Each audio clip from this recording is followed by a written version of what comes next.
all having a great morning, and I'm excited to be here with you today. My name is Abby. I'm a program manager with Solar Oregon. So now really quick, the agenda for today, we're going to start by going through the items that make up your standard solar system. We will then go through what elements are included in a quote. We will then discuss some other criteria you might want to be considering if you are comparing between different solar quotes. We will then go through an example quote before discussing how to find a contractor if you don't like any of the quotes you have received or would like to receive some more. Now, really quickly, this presentation is put on by Solar Oregon. Solar Oregon is a local 501c3 nonprofit that focuses on education and advocacy around solar power. We do this through a variety of educational workshops, such as this one you're attending right now, solar tours, solar rise campaigns, and other peer-to-peer education efforts. In order to help with our funding and make sure that we have the information we need, I am going to launch a few polls right now, just so that we can know who's in the Zoom room today. We are a member-based nonprofit. You can support Solar Oregon by donating at the bit.ly link that is on the screen and on the QR code.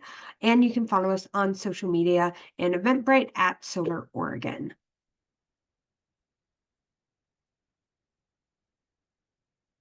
This presentation is also made possible by funding from the Energy Trust of Oregon. Energy Trust of Oregon is an independent nonprofit that provides education advocacy for clean energy efforts and renewable energy efforts. I'm going to end that one poll I just finished and launch another one. Thank you so much for filling that out. These polls are completely anonymous. They're just for our internal data. And so that we can do things like apply for grants and know who we are educating and working with. Energy Trust of Oregon serves 1.6 million customers of Portland General Electric, Pacific Power, Northwest Natural Gas, Cascade Natural Gas, and Avista. Thank you so much, Energy Trust of Oregon, for your support. One option for that we highly recommend using from Energy Trust of Oregon if you have not yet received solar bids is the Energy Trust of Oregon Solar Bid Tool. This is a really easy to use program online where you put in your address and answer a few questions about your home, and you'll be connected to up to 3 Energy Trust of Oregon trade allies, which I'll be discussing in more detail later, who work in your area. And now I have one last poll I'm going to launch. This one is just one question, so it is very short and easy. Throughout the presentation, if you have any questions that come up for you, feel free to use the Q&A function at the bottom of your screen. At the end of the presentation, I will be going through those questions to answer them. Don't feel like you need to wait for the end of the presentation to put them in there. Feel free to put your questions in at any time. So now, without further ado, let's jump into what makes up a solar and storage system. So here's a diagram of a simple solar and storage system. You have the photovoltaic or PV panel pictured here on the left. This is what generates power when sunlight hits it. And then that volt of electricity that is generated is sent to another special device called an inverter or microinverter. That is what converts the electricity generated by your PV panel to usable electricity or AC electricity for your home. From there, it flows into your home through your home electric panel to power your lights and computer, charge an electric vehicle, and do anything in your home that runs on electricity. If at any point in time your home is generating more power than you need at that point, your excess power will flow out through your new bidirectional utility meter to be used by your friends and neighbors. And as this is a bidirectional meter, that also means that for a grid-tied system like the one being discussed here, you are able to draw power from the grid when your solar panels are not producing enough to offset your load. This is at night, or if it's cloudy. I know there's some rain this morning, so today would be a great example. Your solar panels, while they are still producing some amount of electricity, are probably not producing enough to run an entire home right now. And so being able to pull power from the grid is very important. Now, here's an example of what your utility bill can look like with solar power. And I'm really quickly going to run through 2 examples of what how net metering works and how it impacts your utility bill with solar power. So net metering is the process that is used here in the state of Oregon in order for you to save money if you have solar. So starting with a typical sunny summer month, we can see that the solar production in this top left orange bar is very high. It's in fact more than the expected consumption of this blue bar on the right. That means throughout the sunny summer months, you are producing excess electricity and are generating net metering credits because you are exporting that excess electricity out to the grid to be used by your friends and neighbors. And then we look at the winter months, it's colder and your solar is still producing some. We can see that orange bar on the bottom left. However, it is not quite enough to meet your entire consumption from the grid in this blue bar. That during this time is when you'll be using up all those excess net metering credits you earned during the sunny summer month. So how does this actually look in practice? We can see here on this bill that for this customer who, for this bill, it's going from September 19th to October 18th, they have negative 327 kilowatt hours of usage. That means they generate 327 kilowatt hours of net metering credit to be added to their year-to-date bank excess generation, which is right here highlighted in yellow, and their billable kilowatt hours are 0. This means that their only fees on their PG&E bill for this month will be their grid tie connection fees, which are between $15 and $20 right now. And so so you won't get a bill for 0, but you are having your bill be much less because you are exporting power to the grid and you're not being charged for any power you are using in this example. One important thing to note is that while net metering credits do roll over from month to month, they do not roll over from year to year. The net metering year begins and ends on March 31st, April 1st, and that means that any excess credits you have, so if you don't use up all these 3,072 kilowatt hours of credit, by the end of the day on March 31st, you donate those to low-income subscribers and nonprofits who can use them to help offset their own electricity bills. So, and unfortunately for that, PGE will not be cutting you a check to help out with that. You just forfeit those credits and start over again. This is why system sizing is very important and something I will be discussing more later on. So as I said, there are some requirements for your solar system, and one of the biggest ones is you want your solar system to be sized based on how much electricity you consume. The ideal system size should be to meet and not exceed your expected electricity usage. That's because you don't want to be paying for extra panels if you don't really need the extra power that those panels will be generating. If you're just going to be ending up to donate more power to PG&E at the end of the year.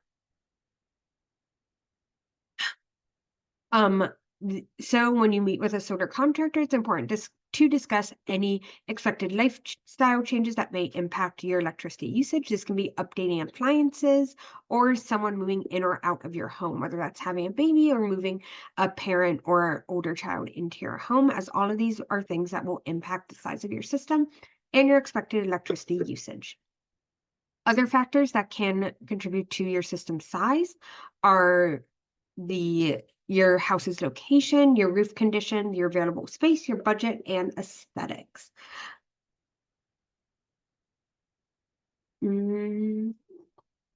Now, there are many reasons costs can vary when we're looking at solar systems, and as I'm going to be discussing some of the things that will go into a solar quote, I also want to just quickly run through the reasons costs can vary because solar is so modular, and while what you see here today might not be true for you in your own system.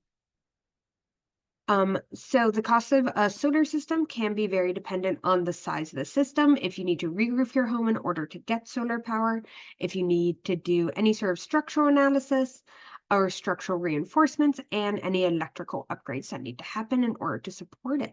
Additionally, if you are also going to be adding in a battery to your solar system, whether or not you're installing solar and storage at the same time can impact the price of your solar system and battery, how far you're installing your battery from the electric panel, if you're creating an essential loads panel for a partial home backup, and if you're having more than one batteries. Additionally, your ability to access incentives can also impact the price of both solar and storage. When comparing different solar quotes, you're going to want to know the differences in how much power your system is producing. Some simple metrics you can use to compare the different quotes and systems that you're being quoted for are how many watts is in the system total, and then calculating the cost per watt of your system of your proposed system by dividing your total system price by the total number of watts.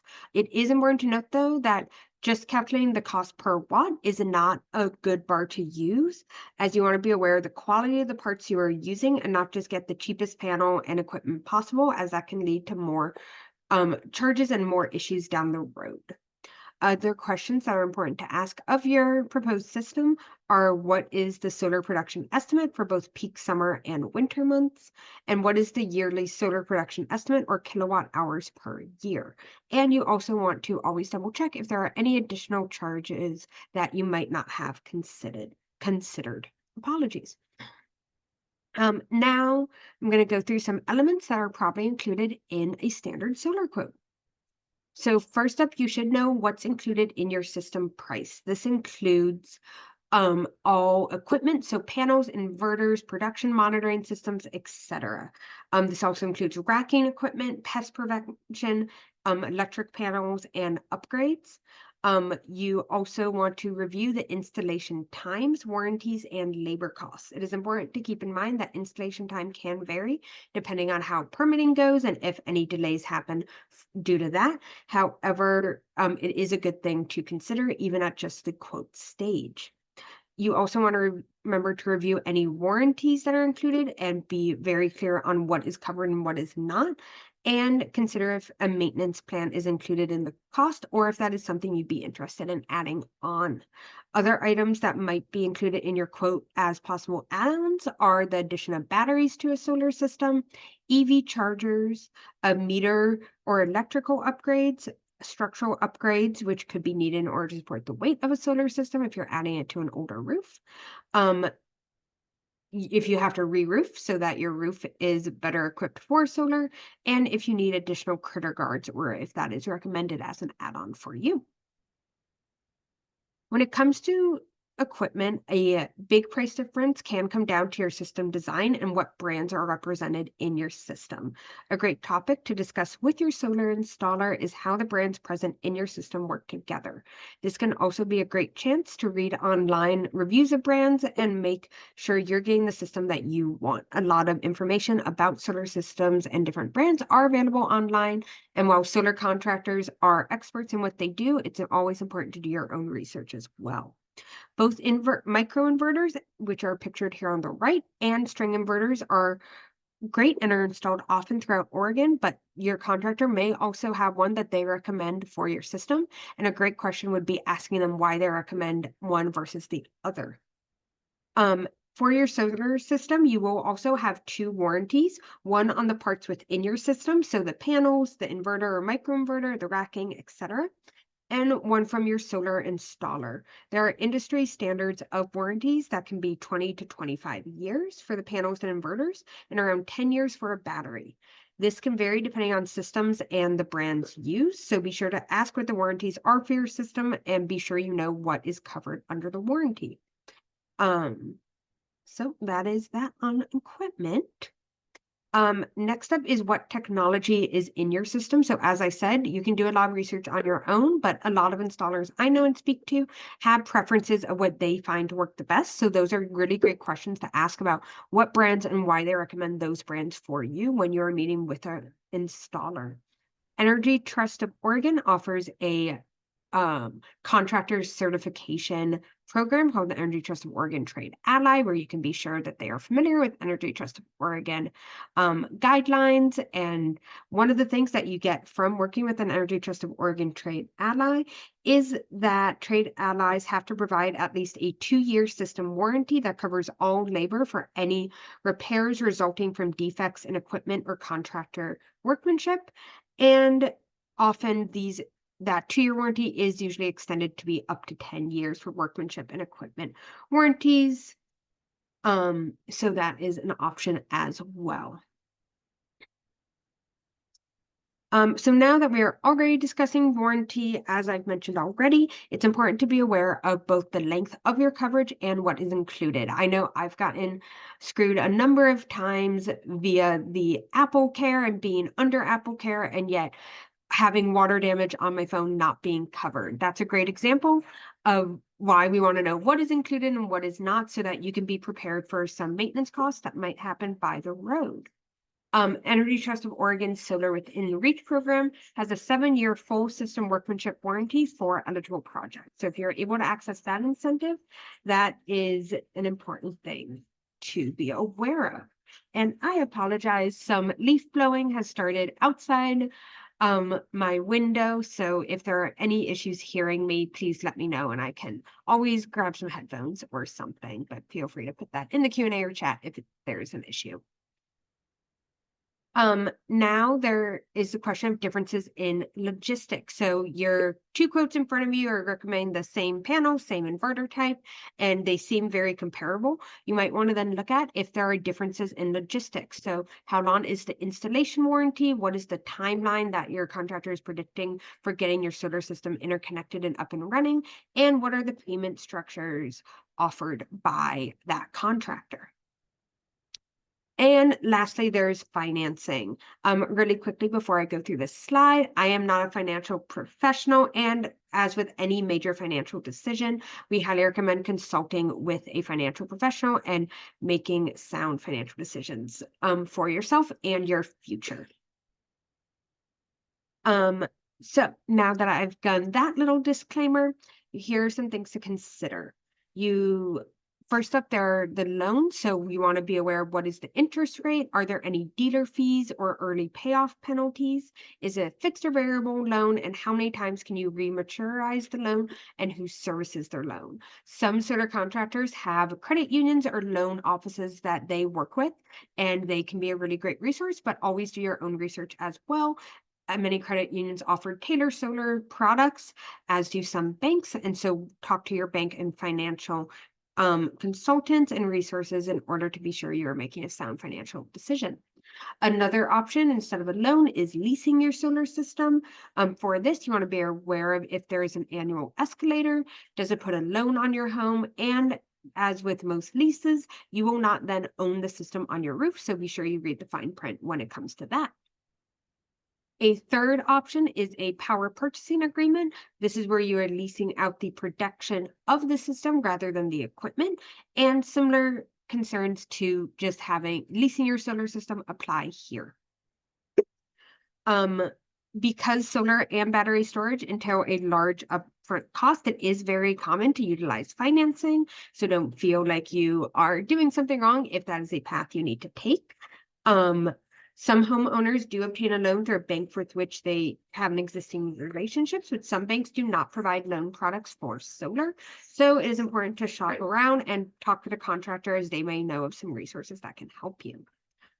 Any interest payments on a loan will not qualify for the federal investment tax credit that we'll be discussing in just a moment. And as I said, with any major financial decision, make sure you carefully assess your financing options. Now that I've talked a little bit about the financing, how about a little bit about the incentives that can help you pay for a possible solar system? So I just mentioned that federal solar investment tax credit, or ITC. This is a 30% federal dollar for dollar tax credit that allows you to get 30% of the total cost of your system back on your taxes the following year. This covers all costs related with your solar system. However, it is very important consult with a tax professional if you are claiming this, as there are common rumors online, such as that re-roofing costs in order to get solar can be claimed, and this is false. In addition to the federal solar investment tax credit, there are also two Energy Trust of Oregon incentives. The first is the standard Energy Trust of Oregon incentive, which is $1,000 for PGE and $1,200 for Pacific Power Companies for solar, and $500 per kilowatt hour up to $6,000 for both PGE and PAC Power customers for storage. And then there's Solar Within Reach, which is Energy Trust of Oregon's income qualified program, which just offers those same structures of incentives at higher dollar values if you can reach a certain income threshold. I believe the current income cutoff threshold is $120,000, so it is very generous and worth looking into. The only thing you as a consumer have to do in order to claim either of these Energy Trust of Oregon incentives is working with an Energy Trust of Oregon trade ally contractor. They will do all the paperwork and make sure your system meets the requirements of Energy Trust of Oregon in order to claim these incentives, and you will just see the deduction on your bill. So now that I've gone through some of the options and considerations when looking at solar and some of the hard data that you want to be aware of, what are some other criteria to consider? The first are credentials. Are there any credentials that you as a consumer want to make sure your solar contractor has? Ones you might want to consider is the Energy Trust of Oregon Trade Ally Program. That I know I'm talking a lot, but as I said, you have to work with a trade ally contractor in order to offer that Energy Trust of Oregon incentive. And then you can be sure that they have also been vetted by Energy Trust of Oregon and are not a new player to the state and are aware of Oregon's solar laws and what requirements your system has to meet. In addition to credentials and industry-specific certifications, there can also be belief and value-centered certifications. Some examples of this would be the Better Business Bureau certification or a B Corp, which is usually means they donate some amount of their profit and focus some amount of their business towards green and sustainable efforts. So those are just some other things to consider. Credentials are usually given by other organizations and are given once a company meets specific criteria. Reviews can be another great way for you to hear about how your proposed solar contractor interacts and hear from people who are on the customer side of things rather than the organization side.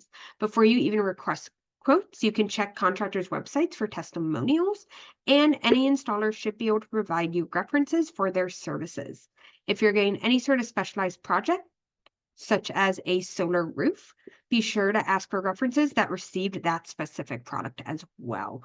Questions to ask when talking to references could be how responsive have the solar contractors been to questions or requests, and have there been any issues with your system? You can also look up reviews online using Google or Yelp or another review software. And lastly, there can be some softer things on the criteria side that you might want to consider. These can be things such as company culture, the company size and structure, how many years it's been in business, and if it's a local owned business or more of a national chain. There can be pros and cons to all of these things, and it really depends on what you as consumer feel most comfortable and what you would like to do. So now that I've gone through a lot of different aspects that might be included in your quote, I'm going to go through some example quotes. As I've said many times, solar systems are highly modular. So while this is one example quote, your quotes may look a little bit different in practice. So first up, there will be a system overview. This will include the system size, the expected system production, equipment information, and energy consumption. So how much your system is expected to produce versus production, and your estimated cost savings. Then we'll go into system costs. So for this example system, the total price of $32,000. It will then break down the monthly cost based on any loans you've discussed with your solar contractor, and if they have that information, as well as the price per watt. It will then go through any local incentives you can access, such as the Energy Trust of Oregon incentive, the tax incentive, and any other additional tax discounts you can access, and financing options. Here's an example of what that all looks like in practice. So we can see here that the solar system details for this system are 8.36 kilowatts with the estimated year one production of 15,004 kilowatt hours. The estimated annual solar system offset, so how much of your expected consumption do they think this system will cover, is 100%. So that is a full, completely blue circle. You have no need for utility power. And what equipment is going to be used. So for this customer, it was 22 SoFab 380 panels with an Enphase IQ inverter and monitoring also done by Enphase Envoy IQ. We can then see in that graph on the bottom right how the predicted solar generation follows your expected usage as a consumer and how much you can expect to generate per year. Lastly, we then have what this looks like in practice and how much it will cost you. So the total system price for this system was $42,818. And through the ITC and local tax incentive, the net system cost comes out to $29,973, with the loan amount being $42,818 to cover that full price.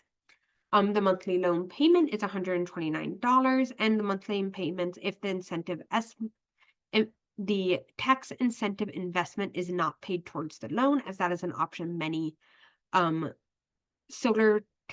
tailored solar loan products will offer, is the ability to refinance or pay that tax incentive you get back towards your loan immediately in order to lower your monthly payment. There are then some other options of financing over here on the right, and the 25-year average power cost per kilowatt hour for the different solar options presented versus the average utility power cost. So now that you've gone through all these quotes and compared, if you haven't yet received a quote from a contractor, or if you would like to receive some more quotes, I'm going to discuss how to do that really quickly. So, as I said, I recommend using the Energy Trust of Oregon Trade Ally program. They are rigorously qualified, approved to offer the Energy Trust of Oregon incentive, and we don't want to leave any money on the table with that. And they're familiar with all Energy Trust design and installation requirements. You can find Energy Trust of Oregon Trade Ally contractors by going online to the Energy Trust of Oregon solar bid tool, putting in some information about your home and your address, and you'll then be connected with up to 3 contractors that work in your area. Once you have selected a contractor and signed all the paperwork, your contractor will complete all the paperwork for you. Once you sign your contract, except for the tax credit. So they will get you that Energy Trust of Oregon incentive and handle all permitting. Permitting can take from 2 to 12 months, depending on what area of the state you're in. I know Portland metro area is a little bit longer if you're within city of Portland limits. So that is just something to keep in mind. Once all the permitting is complete, though, installation is very quick, only taking 1 to 4 days, and your contractor will manage all inspections and interconnections. So now that I've gone through all that, are there any questions? As a reminder, please use the Q&A button on the bottom of your screen. And while I'm waiting for some questions to come in, I'm going to put out one last poll, just asking how we did today, and so that we can have some data on that.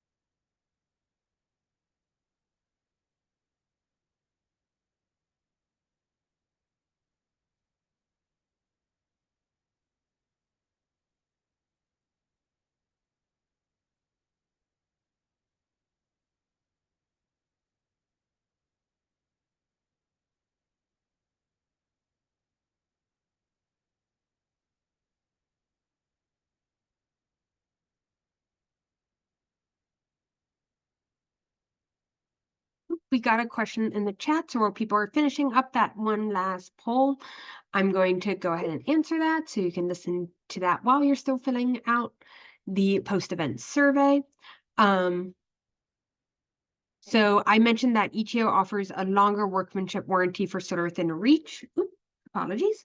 How does this work if the contractor only offers a 2-year workmanship warranty.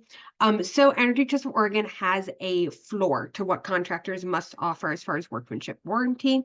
That floor is then raised, I believe, within Solar Within Reach program. So if the contractor is approved to offer Solar Within Reach, they agree to that higher floor of a warranty. As far as I'm aware, most contractors, in fact, go much higher than that floor for both the standard incentives of the 2-year warranty and the higher one within Solar Within Reach, usually matching the manufacturer warranty on equipment. So that 20 to 25 year for solar and 10 to 15 year for batteries. So again, that Energy Trust of Oregon is just kind of the floor, and then contractors are require to access higher ones. And yes, a second question came in asking if the same info would be relevant for a home in a Pacific Power area. Yes, both PGE and Pacific Power are I believe, investment-owned utilities of the state of Oregon. And due to that, they offer the same programs, and all the same information would be true across the state for both of them. If you have one of the smaller local electricity co-ops that are around Oregon, it diverges a bit, and each one of those has a slightly different system. If you want to email us at Solar Oregon at info@Solar Oregon, now on the screen, we'd be more than happy to help you do some research about the systems and programs in place for those smaller utilities. I just don't have all the information at the top of my mind at the moment. We got a third question, someone who their roof is not suitable for solar, and they're wondering if there are other options available. Yes, so if you've ever driven out the gorge, you can see some really large solar farms. These are called, and these are usually done through ground-mounted solar panels. You can do the same thing anywhere in the state as long as you have the ground space available for those panels. This does not have to be nearly as large as the solar farms out on the gorge. It can be just the same basic 8 to 10 kilowatt system we see installed frequently on homes on roofs, but can be done on the ground as well. There is also a recorded webinar on our YouTube page about an organization that, in fact, built a separate structure that is a covered car garage, essentially, and they were able to then put their solar panels on there because their roof was also not suitable. And so instead of doing ground mounted, they built a separate structure for it. You can find, again, a info session on that project on our YouTube page if you just search Solar Oregon on YouTube.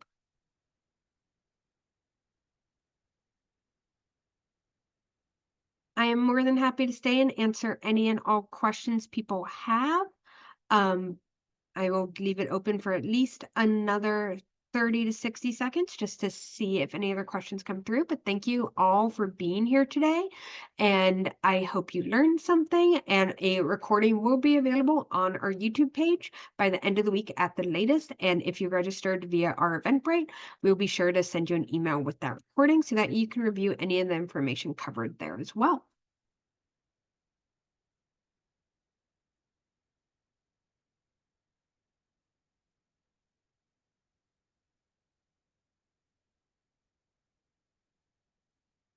But thank you so much for being here, and I hope you have a great day.